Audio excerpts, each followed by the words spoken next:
Hello student, पीके academic classes में आपका स्वागत है। मैं पीके पांडे। आज आपको पढ़ाऊंगा वैद्युत द्विध्रुव।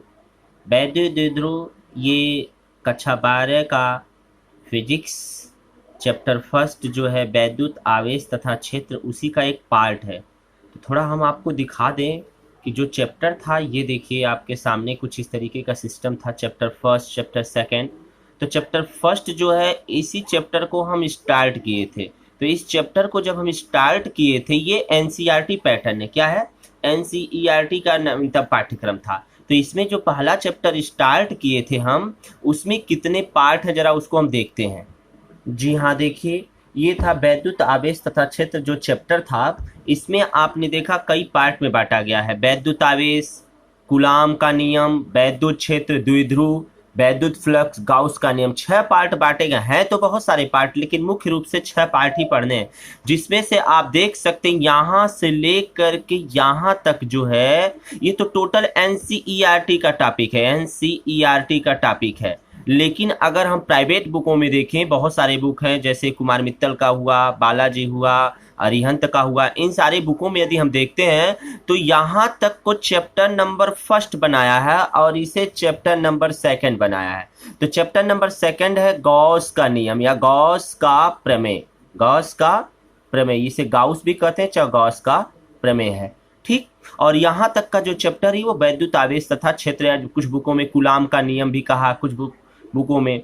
तो इस तरीके से आप देख सकते हैं, यहाँ तक के टॉपिक को जब हम पूरा खत्म कर लेंगे तब जा करके आपको इसका न्यूमेरिकल करवाएंगे। क्या करवाएंगे? न्यूमेरिकल।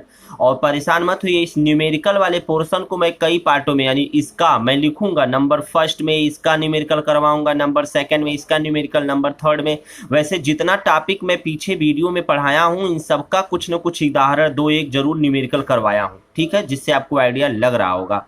अब हमारा टॉपिक है वैद्युत द्विध्रुव। मैंने बोला था विद्युत क्षेत्र से रिलेटेड, मैंने टॉपिक बोला था कि उसमें न्यूमेरिकल करवाएंगे, लेकिन एक टॉपिक छूटा हुआ है जिसका नाम है विद्युत द्विध्रुव। इस विद्युत द्विध्रुव के बाद हम पूरा आपको न्यूमेरिकल इसका करवाएंगे, तब जाकर के फिर अभी पहला ही चैप्टर रहेगा, फिर तब जाकर के हम इसको पढ़ाएंगे। ये वैसे देखा जाए तो दूसरा चैप्टर है, लेकिन यहाँ पर एनसीईआरटी का पहला टॉपिक, और एनसीईआरटी ही हम लोग पढ़ रहे हैं। तो द्विध्रुव हमारा नया टॉपिक है, इसी को हम पढ़ने चल रहे हैं।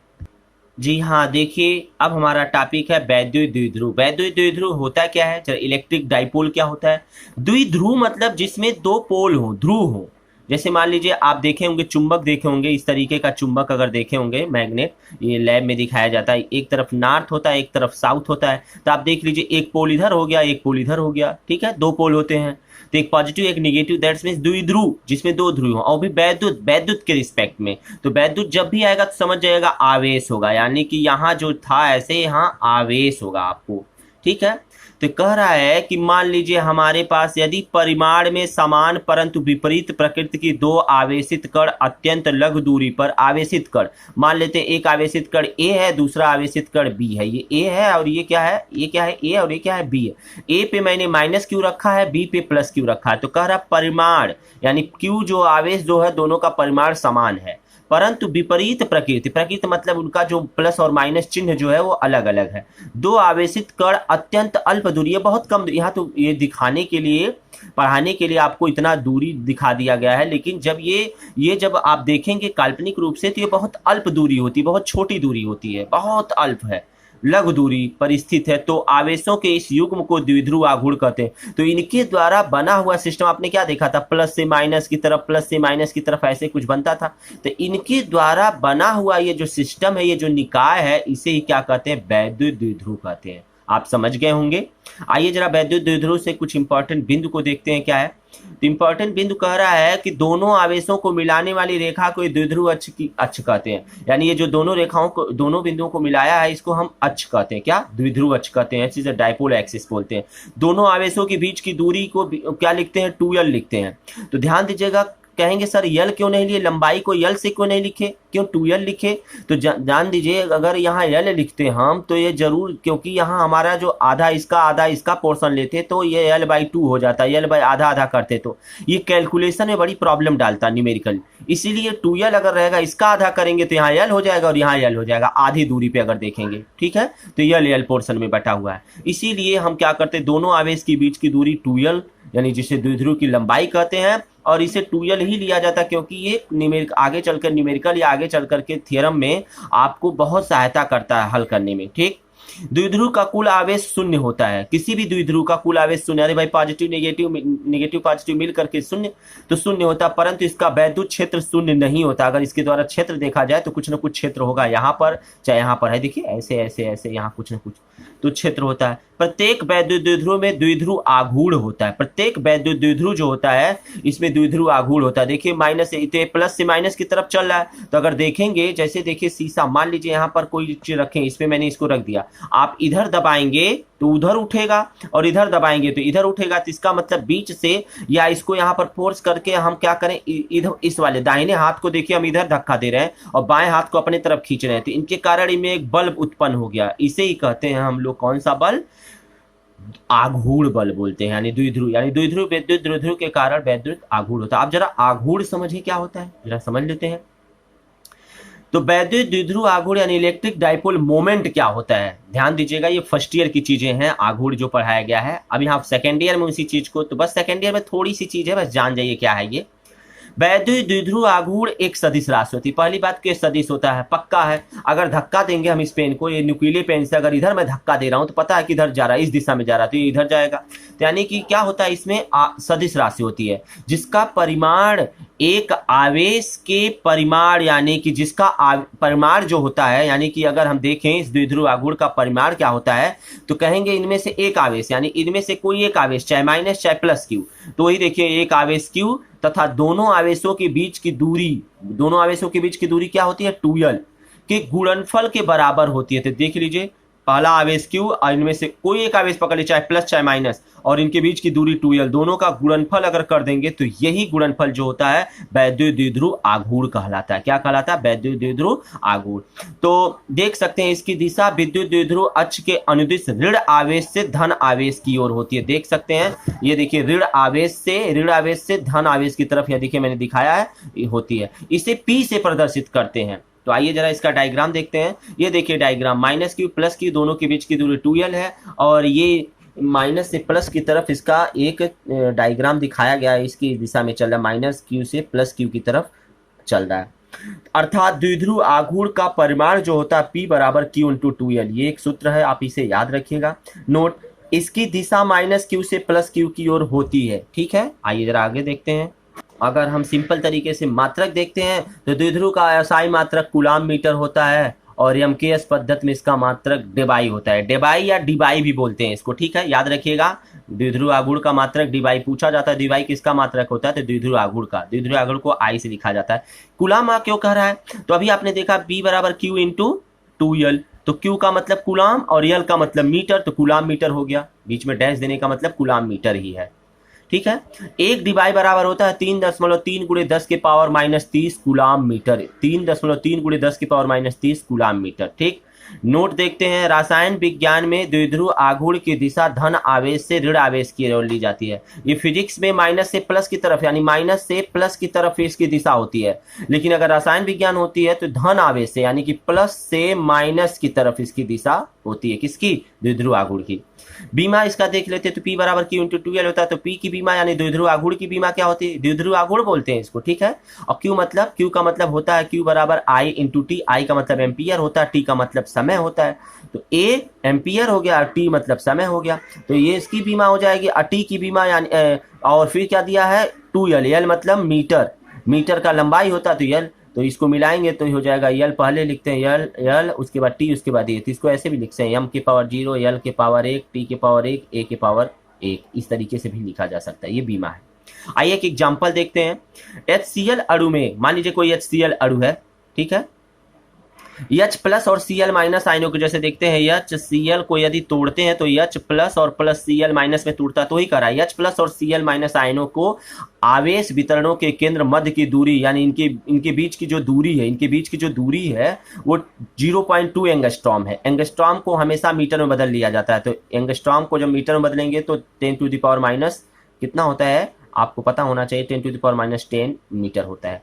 और इसे द्विध्रुव आघूर्ण की गणना कीजिए, गिवन दैट दिया है तो ध्यान दीजिएगा, H प्लस और Cl माइनस, H प्लस और Cl माइनस पे एक इलेक्ट्रॉन, यहाँ लिखा है एक इकाई आवेश होता है, अतः इसका मान इलेक्ट्रॉन के आवेश के मान के बराबर होता है। ठीक है, तो इसीलिए इसके पे जो आवेश है, मान लेते हैं Q बराबर 1 इलेक्ट्रॉन का आवेश है 1.6 गुणे 10 की पावर माइनस 19 कूलम, दिया तो नहीं है तो आप समझ जाइएगा इस तरीके से, जब भी प्लस माइनस तोड़ता है तो इकाई आवेश होता है, और इकाई आवेश को इलेक्ट्रॉन के रिस्पेक्ट में जब भी इलेक्ट्रॉन लेते हैं तो उसका आवेश देखते हैं तो ये होता है 1.6 गुणे 10 की पावर माइनस 19 कूलम। ठीक है, और Q का मान यहाँ ऑलरेडी दिया है कि उनके बीच की दूरी यानी 2L, उनके बीच की दूरी दिया है 0.2 एंगस्ट्रॉम, एंगस्ट्रॉम को बदलेंगे तो 0.2 रहेगा ही, इंटू एंगस्ट्रॉम को जब मीटर में बदलेंगे तो 10 to the power minus 10 metre हो जाएगा। ठीक, आइए द्विध्रुव देखिए, ये स्पीड जो है आपको समझ में आ रहा होगा, अगर स्पीड समझ में नहीं आया तो वीडियो को पुश करके आप देखा करिए। हमारी स्पीड इसलिए तेज रहती है क्योंकि वीडियो को हम सोचते हैं कम से कम बनाएं, यानी जितना कम मिनट यानी जितना कम समय लेगा उतना बढ़िया ही रहेगा। ज़्यादा लंबा खींचने से आप उसे देखना नहीं चाहते हैं, बोर महसूस होता है आपको, इसलिए उसको कम करने की कोशिश करने में स्पीड रहती है। आप वीडियो पुश करके उस बात को सुन करके समझ सकते हैं, और कोई भी चीज़ बिना समझे नहीं हो सकता है, ये ध्यान दीजिएगा। कोई भी कितना भी धीरे पढ़ाए चाहे तेज पढ़ाए, उसके लिए आपको दिमाग लगाना ही पड़ता है।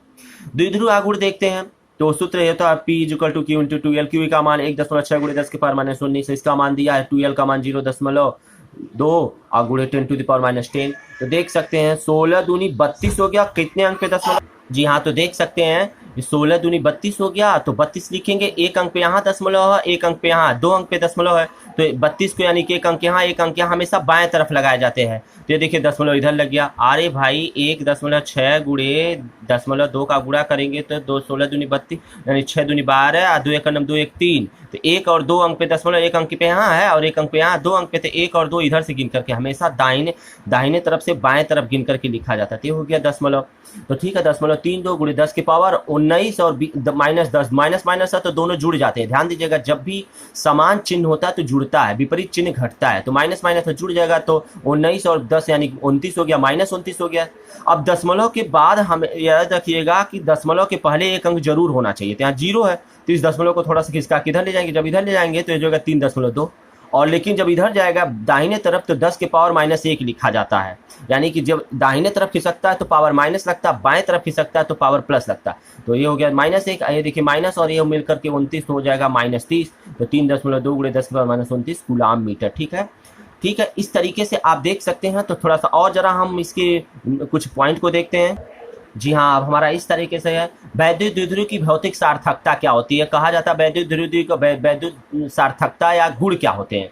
तो आइए जरा सीख लेते हैं। पदार्थ के वैद्युत गुणों के अध्ययन पे वैद्युत द्विध्रुव अत्यंत महत्वपूर्ण है। किसी भी पदार्थ का वैद्युत गुण यदि पढ़ना हो तो उसके लिए हमको वैद्युत द्विध्रुव अत्यंत महत्वपूर्ण है। जैसे देख लीजिए, मान लीजिए यहाँ कोई परमाणु है, तो किसी भी परमाणु पे जो वैद्युत द्विध्रुव आघूर्ण होता है वो 0, क्योंकि यहाँ बीच में प्लस होता है, इधर किनारे किनारे माइनस होता है। तो हमेशा परमाणु में जानते हैं बीच में नाभिक में प्लस होता है और किनारे किनारे इलेक्ट्रॉन चक्कर लगाते हैं, हमेशा वो बैलेंस रहते हैं। जब भी वो बैलेंस रहेंगे तो उनका जो आघूर्ण होगा वो 0 होगा, क्योंकि जो ही विपरीत होगा, मान लीजिए प्लस ज्यादा होता है तो अब माइनस को खींच लेगा, तुरंत डिस्टर्ब हो जाएगा, और माइनस अधिक होगा तो प्लस को खींचेगा, डिस्टर्ब हो जाएगा।